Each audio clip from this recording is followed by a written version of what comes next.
Hello, and welcome back to the Scrollies podcast. I am SqatCobblr, and I am joined by my co-host. Hello, everyone. I am also SqatCobblr.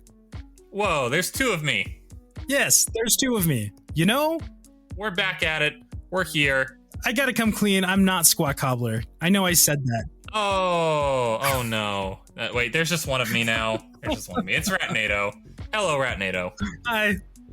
Yeah, we're here, and we're gonna be covering a topic today that I guess we briefly mentioned a while ago we'd be doing an episode on, but it's time that we finally did its full due. But before we do that, Ratnado, what have you been playing lately? Oh, buddy.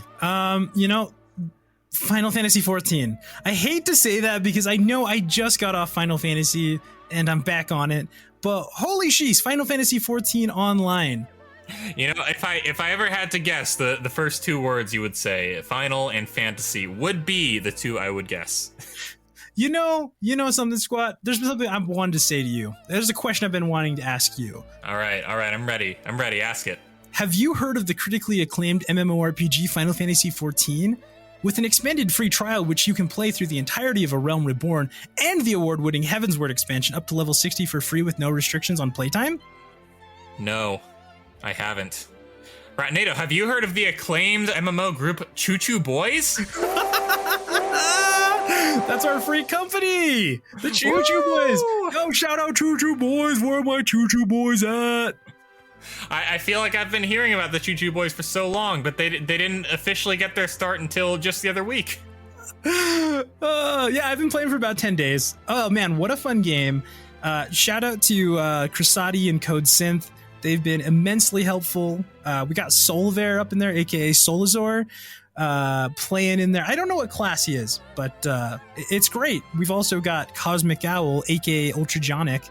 Those are the Choo Choo Boys as it stands. But hey, anybody else wants to be a part of the Choo Choo Boys, it's not. You don't have to be a boy. Vivian isn't, aka Crisati. Crisati isn't, but you're more than welcome to join. Come find the Discord. Come hang out with us. And it is a pretty fun game. I like it a lot. MMOs, haven't played in a long time, Squat, but it's decent. Glad to hear. Have there been any notable adventures had so far? Oh my gosh. You guys, Gold Saucer in Final Fantasy XIV is really fun. It's basically an in-game casino, but it's silly. So last night, Code Synth and Crisati and we were just hanging out, going around, playing games. It was a fun atmosphere. It felt like a party. It kind of felt a little bit like Vegas, but for nerds. Vegas, but for nerds, man. I feel like nerds have the most fun at Vegas, though, because they have the money to spend. Yeah, you're not wrong. Loving it so far. I'm playing a little bit of Fire Emblems 3 Hopes as well, but Final Fantasy XIV is taking up just about any of my free time. And it's going good. I think it's fun. Come check out the Choo Choo Boys. As it goes.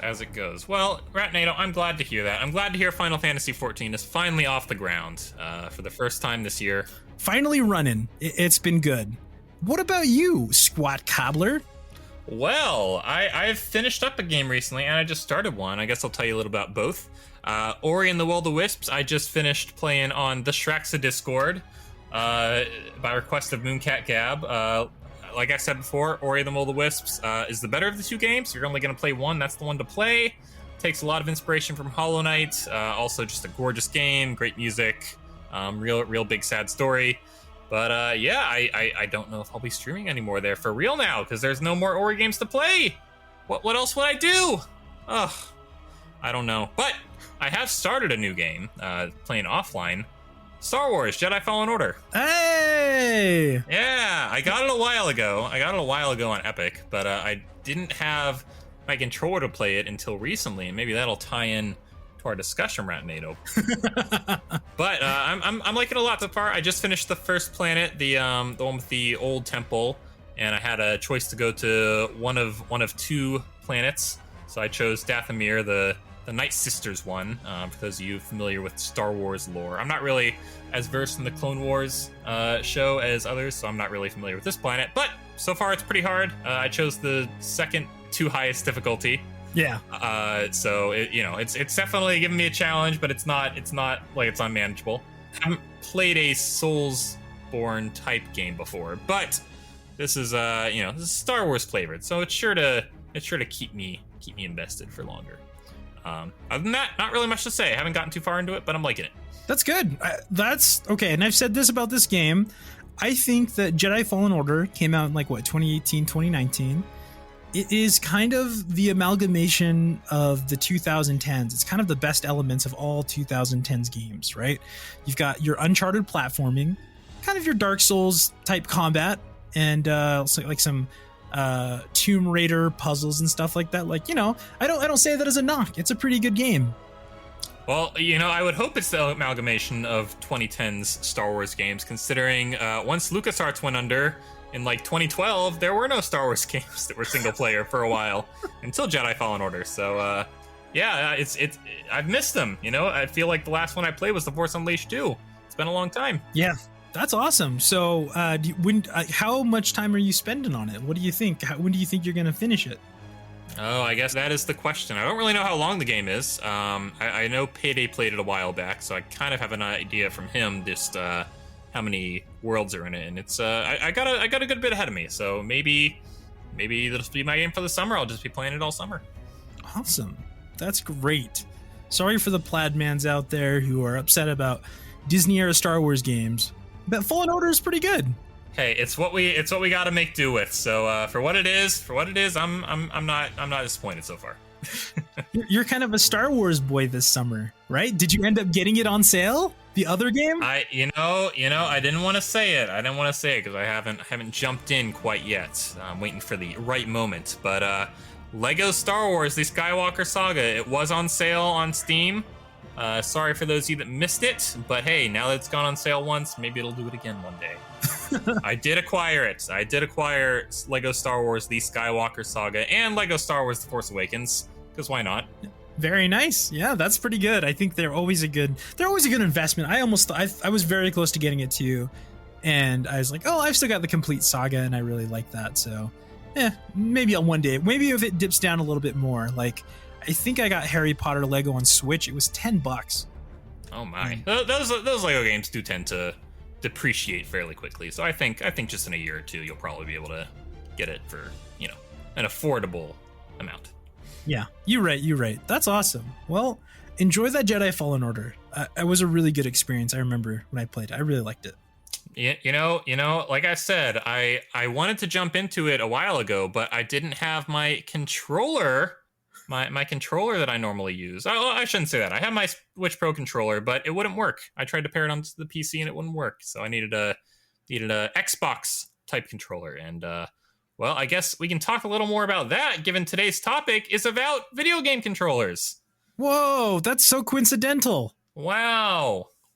Yeah, it's what we use to control our console games and our PC games if we're bad at keyboard and mouse. That's awesome. Well, Squat, you're a controller guy. My preferred method of interacting with the game is a controller. I've always been a console boy growing up, so I guess it's just my default method is with a controller. I not to say I don't play with some games with keyboard and mouse. I think I'm bad at shooters, but I think shooters are best controlled with keyboards and mouse. And basically any first-person game, Sea of Thieves, I played that with keyboard and mouse. Skyrim back in the day, I played that keyboard and mouse. So yeah, it just kind of depends. But yeah, controllers are my jam. Ratnado, how about you? Well, first of all, strawberry jam is my jam. Oh. Well, it is pretty sweet. But no, I think, I grew up in the classic days of you got to use a mouse and keyboard for anything PC. And I think from what I don't think too much about controllers. I have my 2 or 3 favorites, and that's about it. And then everything beyond that's whatever. I'd rather, stick to what I do have. But I know that SqatCobblr, you are kind of like it does seem like it actually matters. Like, you have real opinions, you have tons of thoughts about them, and I do too. But Squat's the kind of guy who will get your typical your pro controller and say, you know what, this still isn't quite it.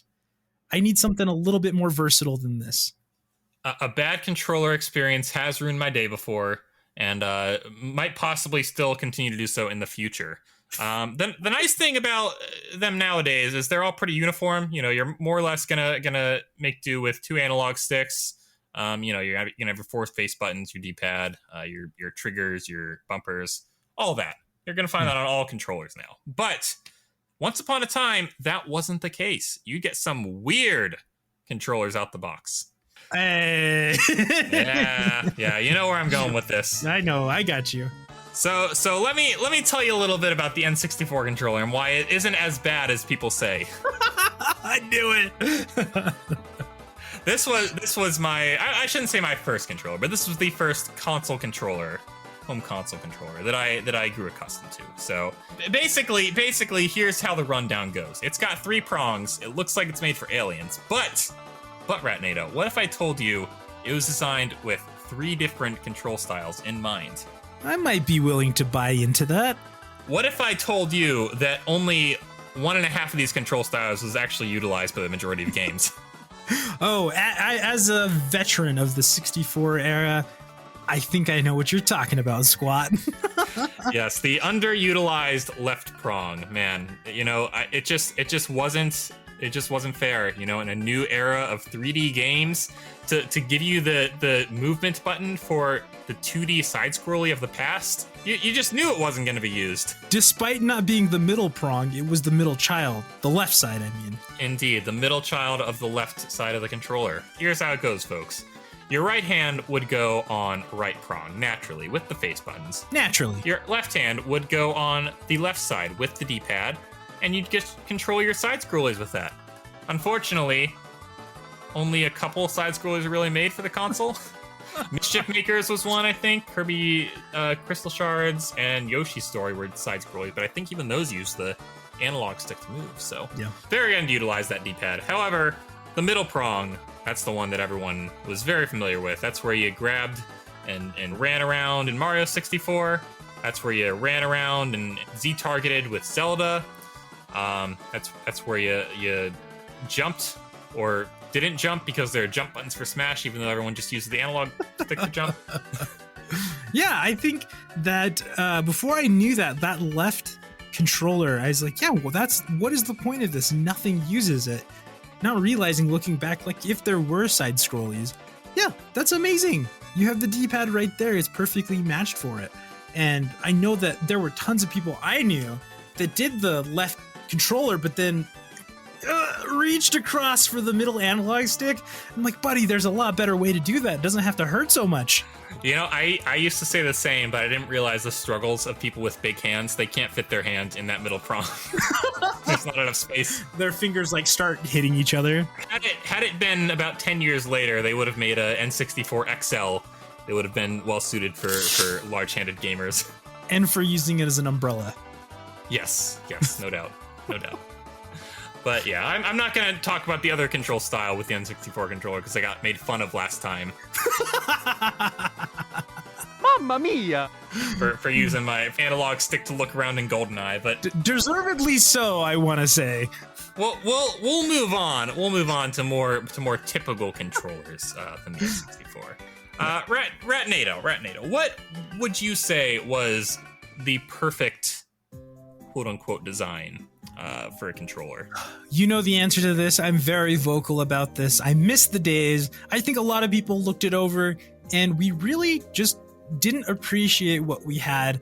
And I'm sure people today would be like, yeah, it wasn't that great. But the Wii U Pro controller is about as perfect a controller as you can get. Ratnado, I agree, but in Zelda Breath of the Wild, whenever I needed to do the shrines that had the gyroscope puzzles, I would have to set down my Wii U Pro controller and pick up the gamepad. I hate to say it, it wasn't perfect, but like I say, it was about as close as you could get. And that's on Nintendo with the Pro controller. As much as I love the Wii U, I think the Wii U was a great console. It did have its faults, and I think that so much forcing everything onto that gamepad was unfortunate. And it didn't let the Nintendo Wii U Pro controller shine. The great thing about the controller is it feels great in your hands, very responsive, great buttons, super light. That was the best thing about it. When I'm holding the Nintendo Switch Pro Controller, oh my gosh, I'm getting a workout. The thing is so heavy. But the Wii U there is just like whisper, just like I pick it up and it almost floats away, you know? Amazing. And as Squat said, it's going to have its battery charge until the heat death of the universe. Yes, it lasts forever. I think I only had charged my Wii U Pro Controller maybe about a dozen times in the entire 10 years now that I've owned my Wii U. Yep. Exact same. Exactly. It goes, I think 80 hours is the estimated average lifespan of that battery. And man. Yeah. Long gone are the days where a controller will last you that long. Even the Switch Pro Controller has about half that. Yep. It's pretty good. The Nintendo Switch Pro Controller is pretty good, but man, the Nintendo Wii U, and I remember I pulled it out of storage. I hadn't played it for a few years at that point. I got it, 2014, end of 2014. And I don't think I had charged it since like 2016 or something, like 2017. And I pulled it out in 2020, still charged, ran for like a couple, like 10 or 15 hours before I had to charge it because I didn't have the old USB for it. So I was like, I got to stream tonight. Please pray this controller holds out. And it did. Yeah, it uses the old DualShock 3 connection that no one's seen since the mid-2000s. Oh, my lord. I will say, we are living in a better time considering all three of the major console controllers use USB-C, and pretty much everything nowadays. iPhone, get on board, so every single thing can be charged with USB-C, please. Well, they're gonna I'm gonna make some enemies if I keep talking about iPhone, so I'm just gonna end it right there. Yeah. We got in hot water enough after our mobile games episode, so we're just gonna leave that be. I will say, despite the highs Nintendo controllers have had, they've also had some lows, and there's just an inconsistency there. You never really know what you're gonna get each time around. Joy-Cons, I'd say that's more the standard than the Pro Controller for Switch, and Joy-Cons are awful. I hate them. Yeah, I refuse to use them. Yeah, the drift, the little tiny form factor, the lack of a real D-pad, they're awful. Joy-Cons, boo. Yeah, big thumbs down. Boo. And the Wii U Pro Controller, I liked it quite a lot as well. I like the Switch Pro Controller too, but that's not the ones that came in the box. You had to buy those separate. Yeah. The gamepad was woefully underutilized in the majority of games. And the games that they were used, I mean, it only lasted for maybe a few hours charge. So definitely one of the blights on the Wii U was the gamepad and how it was chosen to be manufactured and utilized. But everyone loves the GameCube. Everyone says the GameCube controller is the bestest controller Nintendo ever had. And I'm gonna give a hot take right here. I'm gonna give my hottest take of all of Scrollies. Oh boy! I don't think it's that great. Oh no! Is it well designed for Smash? Yes. Is there a reason why every single console since the GameCube has supported it for Smash? Sure. Yes. Because people don't want to have to learn how to use new controllers. But I always get X and Y mixed up. That's one. The different size buttons, I mean, like, sure. Okay, yeah, you can tell by feeling them which button's which. But you just have to learn the layout of X, Y, A, B in literally any other controller, and you shouldn't get confused. Yeah. You shouldn't have to know the A is the big one, B is the little one, and it only had one bumper. It only had the little Z button. It didn't have the other bumper on the left side. So yeah, it's a weird little thing. I don't hate it. I'm fine playing with it, but when it comes to playing GameCube games, I can make do with any other controller in an emulator, and there's literally no difference to me. Yeah. So, no, 100%. Send in your hate letters now. Send them into scrolliespodcast@gmail.com. Write us a 5-star review. Tell me why I'm wrong. Tell me why I need to get with the times, back in time, and maybe I'll listen. If we get 64 5-star reviews, SqatCobblr will only use a GameCube controller for the next year, no matter what he plays. Did I say that? Whoa. Wait, a signed contract just appeared before me. When did I do that? Thank you, Chunky Cat. I'm gonna go a little against the grain. My favorite controller design is not a Nintendo branded one. Ooh, wait. Yeah. What? Is this SqatCobblr or is this somebody else who's come back from time? It could be both. So no, my preferred controller of the main controllers. I think maybe we'll talk about PlayStation in a second. But the Xbox controller, I think 360 got it almost perfect. It had a really stupid D-pad that was like a plate. Yeah. You shift it around like a disc. I think the Xbox One onward has been the absolute gold standard. I've used that for PC gaming for years now, and pretty much does everything I want it to. It's responsive. The triggers feel great. They're analog. They're not just buttons like the Nintendo ones are. They actually have the cross-shaped D-pad now, which was a Nintendo staple on controllers for a long time because that patent finally ran out. Which honestly may be the best controller invention of all time was that cross-shaped D-pad. Yeah, and I'll stand by that. But it belongs to the masses now. Anyone can throw it on their controller, and I have never had any issue with Xbox controllers. I haven't had the issue where a lot of people say they mix up the buttons because they're flipped from Nintendo layout. Yeah. I don't know why. I guess just because I don't have to look and I know what buttons are what. Yeah. So yeah, that's me. Yeah. Well, as a mainly Nintendo and PlayStation guy, that happens to me anytime I use an Xbox controller now. Of just like I know where they're at on the other controllers. The A, B, X, Y ascending on Nintendo stuff. Triangle, circle, square, X, I know where those are at.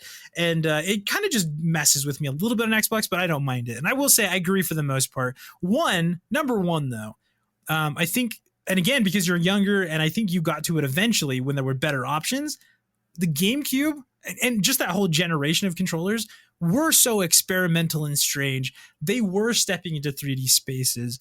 And, out of that comes the standard, everything that we know that works with 3D now. And I think that's why there's so much nostalgia for the GameCube controller, because it did a really good job and it was comfortable. It seems like the first controller that was like ergonomics. Let's see what actually feels good in your hands. And there's a lot of bad with it. I agree. I think I see people now moving towards like arcade style controllers for Smash Bros. Now. And it's like, that's great. Yeah. We don't have to stick with the GameCube controller until the end of time. Though I do have 6 pristine Smash Bros. Controllers branded in storage in Sweden that I could sell right now for quite a profit off the $25 I bought them for in 2018. Well, you better keep sitting on them because that value will just keep on going up, complete in bucks. I'm hoping to do the same with Super Mario 3D All Stars, but I'm a little wary since I still see them in store shelves, even though they stopped being sold over a year ago. Yep, exactly. I also have a collector's edition of Super Smash Bros. With the Super Smash Bros. Pro controller in it. Also pristine. Haven't opened it. Very nice, very nice. Well, I guess we'll talk about the third option that we failed to mention so far, the DualShock. It's pretty much stayed unchanged since the 90s, for better or worse. I'd say for better. In terms of ergonomics, I honestly think the DualShock is pretty much the most comfortable positioning you can get because your thumbs are in the same spot, the buttons are always close to reach. I think they added some dumb stuff to it that didn't really need to be on it with the later iterations of it, the DualShock 4 and the DualSense. I haven't had a lot of experience with, but it seems more or less just like a more streamlined version of the DualShock 4. Yeah, I was gonna say it happens that with, I think, in everything where all your competitors eventually find out this is what people like, this is what's good to do, let's kind of just do that. And I think nowadays, like, you could put up, they've got their individual differences, but the Switch Pro controller, the Xbox and the PlayStation 5 controller, etc., whatever, anything modern in the last, let's say, 5 years, they all kind of look the same. Yeah, and that's I think just kind of the inevitable end. The last time we really saw a lot of difference was maybe with the 360, the PS3, and the Wii. I mean, the Wii is just its own weird thing, which I think, hey, for what it is for Wii games, it works fine. for pretty much any AAA game, a little less than ideal. Hey, we're Nintendo. Ratnado, we're talking about official controllers. Mm-hmm. We're talking about like what you're gonna get in the box. What if I told you there's a controller made by a third-party manufacturer that rises above them all, the new gold standard, above even Xbox for myself? I swear, Squat, if you're getting a kickback on this and I'm not, so help me, Chunky Cat will sue the pants off you. And you dress like Diddy Kong, so you're not even wearing pants. I better hide this check then from 8-Bit Dough. The 8-Bit Dough Pro 2. I'm not getting paid by them, but I just want to say it's what I've used for pretty much any PC or Switch game for the last 2 years. Very happy with it. It saves 4 different connections internally, so you don't have to go and repair it every time you want to switch devices. It's basically a mix between a DualShock and a Super Nintendo controller, and I think the Super Nintendo is kind of the perfect 2D controller ever made. So, yeah, really happy with it. Buy it at your own risk, I guess. I'm not telling you to do so, but I've also never had an issue with it, so take that as you will. This is not financial advice. This is not controller advice. We're just saying what we like. Yes, I like it so much that I wish everyone else could experience it too, but I guess that's not up for me to decide. Yeah, 8-Bit Dough seems solid. I know one of my coworkers back in the day, he had like the Super Nintendo one, not the one that is extended and kind of looks like a DualShock a little bit. He didn't have that one. I've heard great things from you on that one though. And maybe even Samson ID. Samson ID has that one as well. I think he likes it a little less for 3D games. He likes it a lot for retro 2D. But yeah, I know the one you're talking about. They have a lot of different styles. 8-Bit Dough, they have ones that like will fit in your pocket, just little bitty controllers. Yeah. They have ones with 2 D-pads on it on each side, which I don't even know what games I could use those. And like you said, the one that's basically just a Super Nintendo with analog sticks on it, which looks kind of weird, but yeah, hey, does the trick, I'm sure. Yeah, they've had a lot of different iterations. Their newest one is the Pro 2, and that's actually one that I just got in the mail the other day because I've been so happy with the original Pro model. So I finally decided to get another. Yeah, man, they are, I don't know legally where they stand, but they do so much. They do the most. Sega, they've got Super Nintendo looking stuff, adapters, kind of crazy. Yep, one's for Xbox, one's for Switch. So pretty much anything you have, 8-Bit Dough will probably have something that'll run on your device. Yeah, that's crazy. I don't think I've done too much aftermarket. I know I was looking at, well, this is another one. SqatCobblr, you're the controller guy, mentioned Brawler 64.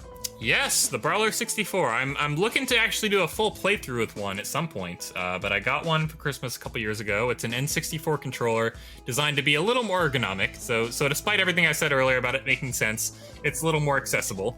Yeah. Just has the 2 prongs. To the masses, it's a little more. Another one that we just recommended the Chunky Cat really recently, Hori. They have a long history of doing more ergonomic controllers. I think even they did one for the N64 that was 2-pronged back in the day. But you have a Hori Split Pad Pro? Am I getting that right? I have 2 Hori controllers. The first one is the USB, the wired Hori Switch controller.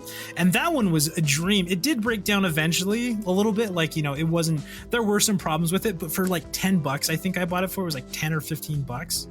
And man, that thing was great. The D-pad on it was a dream. I loved it, and especially for how cheap it was, and I could just go straight into my PC. I really liked that. I was very impressed by Hori on that. And then on a whim, about 2 months ago, I was traveling a lot. I was traveling, 8 or 9 hours each weekend. And I was staying at an Airbnb, and I was like, this TV in here is tiny. I might as well just lay in bed and like watch somebody on Twitch while I play.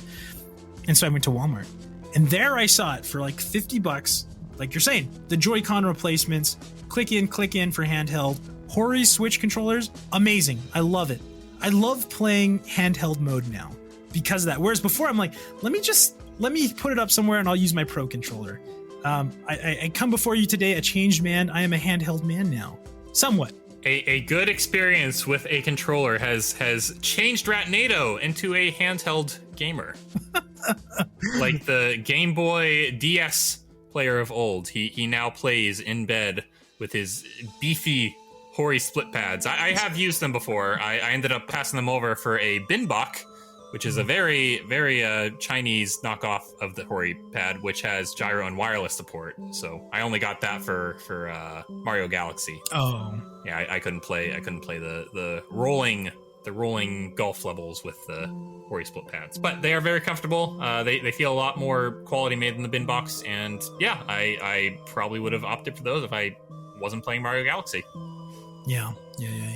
I think they're really good. I mean, and not to say that, I don't know. I've been pleased on a lot of different controllers. I'm sure there's something out there as well that somebody uses or made, or an accessory that someone will message me in the Discord and say, what about these? And I'll be like, oh yeah, that's probably also good. This is just my experience. This is just what I've gone through. And it is kind of crazy. I know I keep saying this, but Squat, I'm making a promise, and if you want to join in, let's get a picture on the Instagram of all of our controllers, because I legitimately probably have like 15 different controllers like within 5-10 feet of me. I would have to go digging, but I could probably do that as well at a later date. because I've got like my PlayStation 4, PlayStation 5. I think I've got some PlayStation 3s in one of these boxes. All the different Nintendo things. I've got this really cool controller that I got. I can't remember the whatever of it, the brand of it, but it's a wireless controller with the little thing in the middle that it slides out and you can put your phone on. Oh, yeah, I've seen those. And it is amazing. I played through all of Crisis Core at the beginning of 2020 on that. Very nice. Yeah, we've amassed quite the collection, there's no doubt. And again, this is just what we've tried. You know, we haven't played with everything, but we live in a good time where even old retro systems are getting new controllers made every year, it seems. Yep. By someone online. So yeah, let us know your favorites, and we'll maybe try some of those out at some time. Oh, that would be fun, actually. Yeah. I think that'd be a good way to maybe take some recommendations in a sense that's not just playing your favorite games, but playing games with your favorite controller. So let us know. I think that's all we got for today. I should say before we go, Scrolly's podcast, thanks to you fine listeners, has finally reached 1,000 downloads. Woo! Yeah! You guys rock. Never did we think that this would have been the day that our silly little side project would come to be such a success. And it's those of you that keep coming back each week, listening to this and supporting us and letting us know your thoughts that keep us doing this, and we really appreciate it. We're going to have a special treat for all of you coming up sometime soon. So keep your eyes on the feed. And yeah, we will look forward to seeing you then and seeing you next week for our next episode. And I want to give a quick shout out. Yo, what's up, Pal Wow and Zaffo? Listening to the podcast, told me they liked it. Thank you. I appreciate it. I hope it's fun. I kind of said that in stream, but I want to say it to anybody who's listening to this. I hope if nothing else that like this is something that you can like use and is fun, is relevant, and that you're like, oh yeah, that was kind of interesting. So thank you so much. I appreciate it. And that's why I do it. Even if one audio is like, that was a fun episode of Scrollies, or one Zach says, I laughed at this part. Like that's the point. That's why I love it. It's fun for us to do, and it's even more fun when you guys say you had a good time listening. So we appreciate it. All right, I guess we'll see you next time, right? Yep, we'll see you in the next one. Bye. Bye.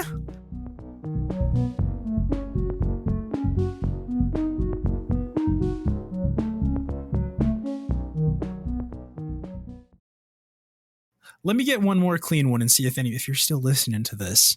What do you think about this? Here it is. Hello, Team Ratnado. All right, maybe that's good. I'll think of some more.